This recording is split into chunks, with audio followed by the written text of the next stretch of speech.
अल्हम्दुलिल्लाह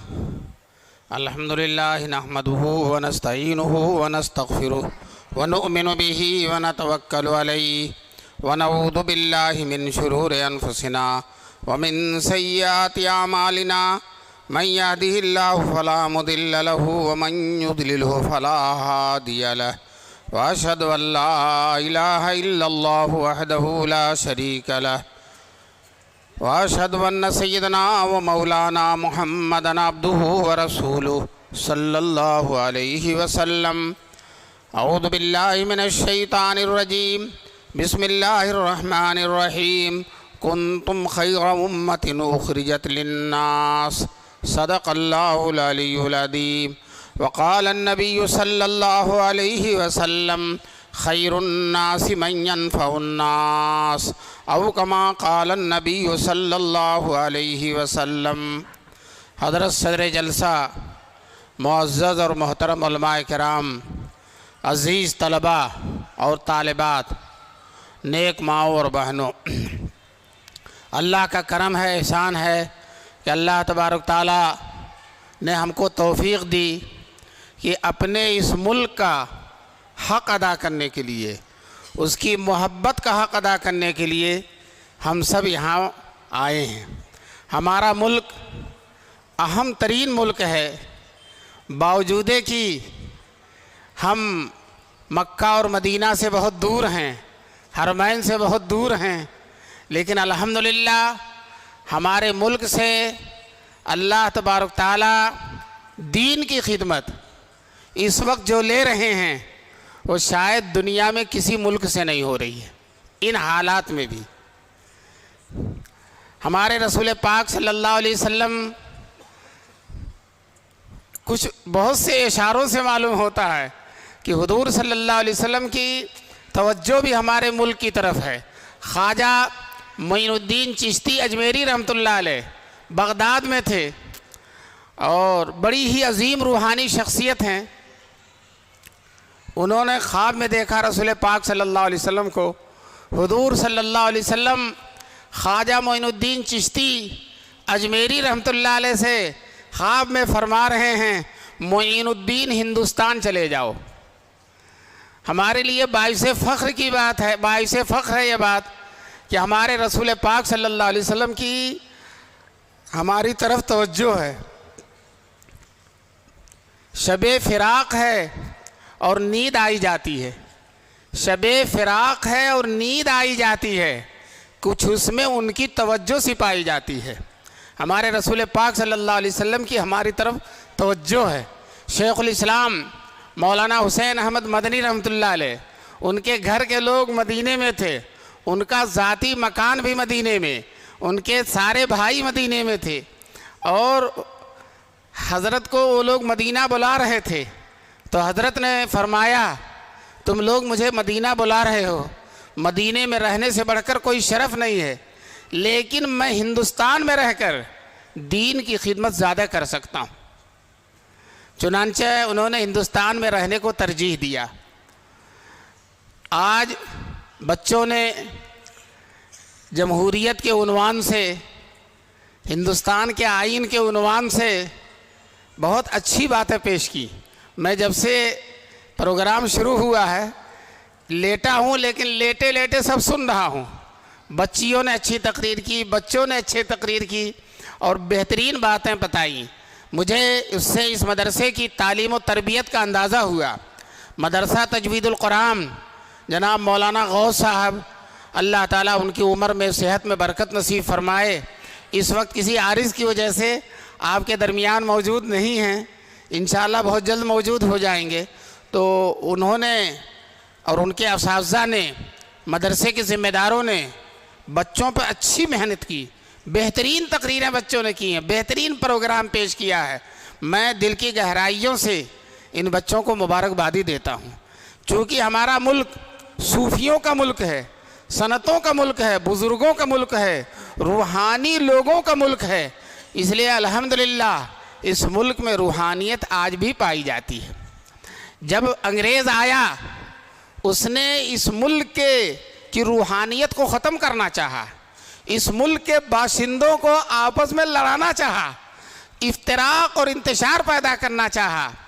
लेकिन हमारे अकाबिर जो आए, ख्वाजा मोइनुद्दीन चिश्ती, निज़ामुद्दीन औलिया, इन हजरात ने इस मुल्क में प्यार और मोहब्बत का पैगाम दिया और सबके साथ उन्होंने बराबर का सलूक किया।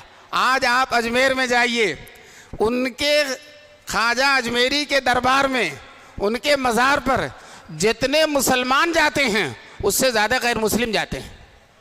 जाते हैं कि नहीं जाते हैं? गैर मुस्लिम जाते हैं। क्यों? उन्होंने सबके साथ मोहब्बत की, सबके काम आए। ये हजरात काम आने में, खिदमत करने में मुस्लिम और गैर मुस्लिम को नहीं देखते थे। जो भी परेशान है उसकी परेशानी दूर फरमाते थे।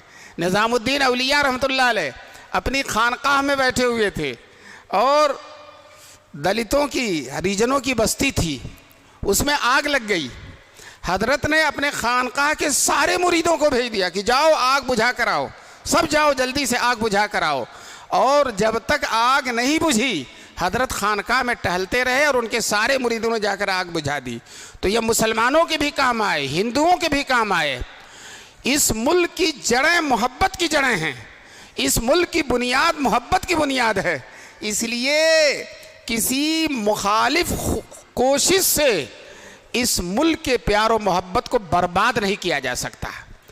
चंद दिन आर्जी तौर पर हालात ख़राब हो सकते हैं, लेकिन जहाँ ये तफरीक डालने वाले लोग, प्यार और मोहब्बत को ख़त्म करने वाले लोग जहाँ रुखसत होंगे, हालात फिर सही हो जाएंगे इंशाअल्लाह। हालात फिर सही हो जाएंगे इंशाअल्लाह। इसलिए कि इसकी जड़ों में प्यार है। यहाँ हमेशा से हिंदू मुस्लिम मिलकर रहे हैं, हमेशा से एक साथ रहे हैं। जो है जंग आज़ादी में जेलों के अंदर जहाँ शेखुल इस्लाम मौलाना हुसैन अहमद मदनी होते थे, वहाँ गांधी जी भी होते थे, जवाहरलाल नेहरू भी होते थे और एक साथ रहते थे मिलकर। कहते हैं एक हम पढ़ते थे जौनपुर में जामिया हुसैनिया मदरसा, तो वहाँ एक गैर मुस्लिम गुज़रता था, तो उसने कहा ये हुसैनिया मदरसा ये किसके नाम पर है? तो बताया गया मौलाना हुसैन अहमद मदनी के नाम पर। तो वो कहने लगा मैं तो उनके साथ जेल में था, मैं उनकी खिदमत करता था, गैर मुस्लिम था, मैं उनके साथ जेल में था। और फिर वो कहने लगा वो गैर मुस्लिम था, वो इंसान नहीं थे, वो तो अवतार थे, वो इंसान नहीं थे, वो अवतार थे।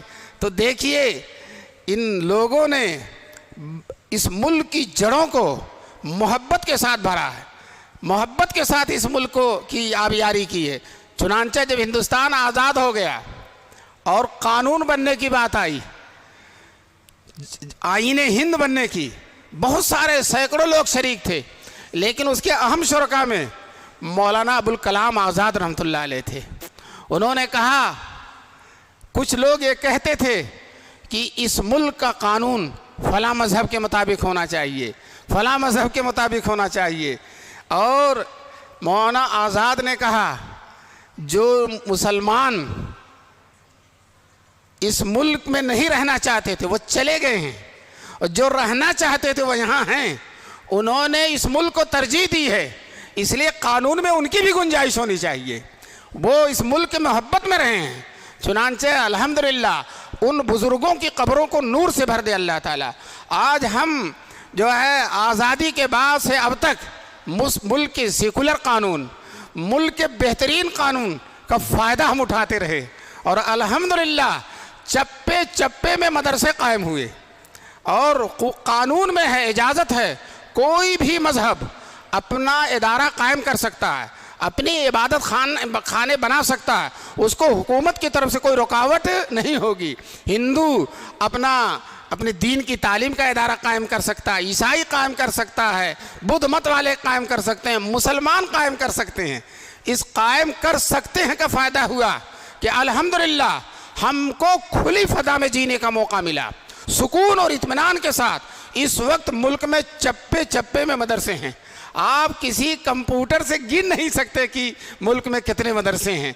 दोस्तों, जो उन्हीं अंग्रेज़ों के ज़माने में दारुल उलूम देवबंद कायम हुआ, अंग्रेज़ों के ज़माने में, और अंग्रेज़ की तफरीक की पॉलिसी चल रही थी। हिंदू मुस्लिम को लड़ाना चाहता था। अंग्रेज दारुल उलूम देवबंद को बंद करना चाहता था, ख़त्म करना चाहता था। अंग्रेज चाहता था कि दारुल उलूम देवबंद को मिटा दिया जाए, लेकिन अल्लाह का फजल करम यह हुआ कि जो अच्छाई को मिटाता है वो खुद मिट जाता है, जो अच्छाइयों को मिटाता है वो खुद मिट जाता है। चुनांचे अंग्रेज ने हमें मिटाना चाहा, हमें ख़त्म करना चाहा। हम आपसे सवाल करते हैं, हम ख़त्म हुए या अंग्रेज़ ख़त्म हो गया? अंग्रेज़ ख़त्म हो गया कि नहीं? आज तो उसी के जाने का जश्न मनाया जा रहा।